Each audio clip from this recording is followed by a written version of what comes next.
கணவரால் உயிருக்கும் உடைமைக்கும் ஆபத்து உள்ளதாகவும் பாதுகாப்பு கோரி மனைவி மகளுடன் வந்து மயிலாடுதுறை மாவட்ட ஆட்சியர் அலுவலகத்தில் நடைபெற்ற குறைதீர் கூட்டத்தில் மனு அளித்துள்ளார்.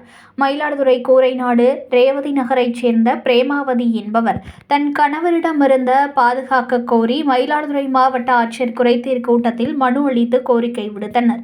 அவர் அளித்த மனுவில் இஸ்லாமிய மதத்தைச் சேர்ந்த நான் கடந்த 42 ஆண்டுகளுக்கு முன்பு ஞானசேகரன் என்பவரை திருமணம் செய்து கொண்டேன் என முத்துக்குமார், கலைச்செல்வி என்று ஒரு மகன் ஒரு மகள் உள்ளனர்.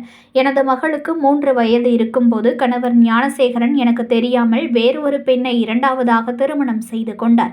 இருப்பினும் பிள்ளைகளின் எதிர்காலத்தை கருத்தில் கொண்டு ஞானசேகருடன் வாழ்ந்து வருகிறேன்.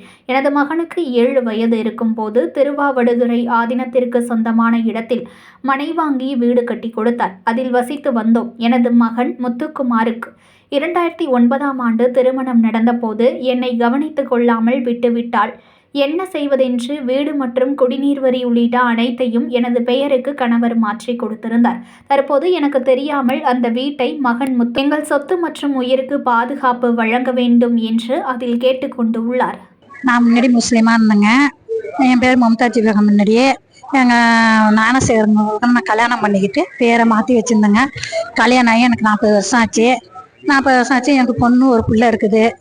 அந்த மாதிரி மாடி வீடு எழுதி கொடுத்தாரு. எனக்கு சுகருக்கு நான் உடம்பு முடியாத ஆளுங்க. நான் இருக்கிறேன், போகிறேன், வரேன். எனக்கு யாருமே எதுவுமே செய்யலை, போல வரல. இவர் வருவார், பார்ப்பாரு, போவார், அதோட செய்வார். இது மாதிரி இருந்துகிட்டு இருந்துச்சு. ஏங்க இந்த மாதிரி வந்து என் பேர்ல இருக்கிறத மாத்துனீங்கன்னு கேட்டதுக்கு, நான் என் பையன் பேர்ல எழுதுவோம், போவோம், வருவேன், நீ இங்கே தான் இருக்கணும், நீ இருந்தா இரு, இல்லைன்னா போ அப்படின்னு சொல்லிட்டு ஏங்க இந்த மாதிரி செய்யன்னு சொன்னதுக்கு, இந்த மாதிரி பிரச்சனை பண்ணுது, வந்து பிரச்சனை பண்ணுது, நீ வந்து கேட்குறியா இல்லையான்னு எங்கள் பையன் ஃபோன் அடிச்சு அங்கேருந்து வந்து நீ என்ன பிரச்சனை பண்ற, போற வர்ற, நீ இருந்தா இரு, ஏதாவது பண்ணிட்டு போ அப்படி இப்படின்னு சொல்லிட்டு எங்களை அடிச்சாருங்க.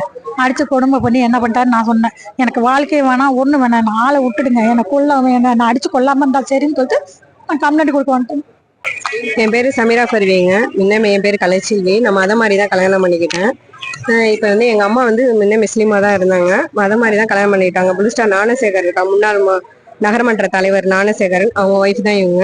நாங்கள் 3 வயசா இருக்கிறப்ப தான் 2ஆம் தாரம் கல்யாணம் பண்ணிக்கிட்டாங்க. கல்யாணம் பண்ணது இந்த முதல் தாரத்துக்கு எதுவுமே செய்யறது கிடையாது, எந்த வசதியுமே கிடையாது அவங்களுக்கு. இப்போ இடையில ஒரு வீடு இருந்தது, இவங்க பேர்ல இருந்தது. இவங்களுக்கு தெரியாமலே என்ன பண்ணாங்க, அப்பா அம்மாவும் வீட்டு பேரை மாத்திட்டு, இப்போ ஏன் மாத்தினீங்கன்னு கேட்டதுக்கு, நீங்களாம் கேட்கக்கூடாதுன்னு என்னையும் எங்க அம்மாவையும் அடிச்சு, பெண்கள்லாம் பேசக்கூடாது, உங்களுக்குலாம் எந்த உரிமையும் கிடையாது, நீங்க அடிமையா தான் இருக்கணும்னு சொல்லிட்டு எங்க அம்மாவும் அடிச்சாங்க.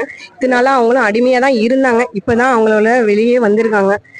இது மேல நீங்க செஞ்சீங்கன்னா அவங்க வெட்டிடுவோம், கொன்னுடுவேன் அப்படின்னு சொல்லி 2 பேருமே மிரட்டுறதுனால உயிருக்கு அச்சப்பட்டு நாங்க வந்து கலெக்டர் ஆபீஸ்ல மனு கொடுக்கணும்.